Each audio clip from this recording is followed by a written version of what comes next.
Hello friends, मैं आया था यहाँ पे एक ब्लॉग्स वीडियो बनाने के लिए। मेरे यूट्यूब चैनल अभी नया नया बनाया है और मैं यूट्यूब चैनल वीडियो अपलोड करने के लिए मैं यहाँ पे वीडियो बनाने आया था। क्या करें, लोगों में बोलने में शर्म आती है, इसलिए सुनसान जगह वीडियो बना रहे हैं। आपकी सपोर्ट की वजह से कुछ सब्सक्राइबर बढ़ जाएंगे तो हम भी पब्लिक में वीडियो बनाएंगे। यहाँ पे ये काम कर रहे हैं, आप एक्सीवेटर करिए और अभी काम स्टार्ट करेंगे थोड़ी देर में।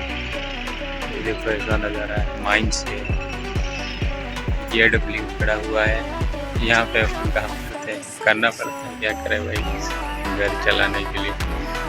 पब्लिक में तो अपन वीडियो बना नहीं सकते हैं, कुछ शर्म आती है, इसलिए यहाँ पे सुनसान जगह पे वीडियो बना रहे हैं।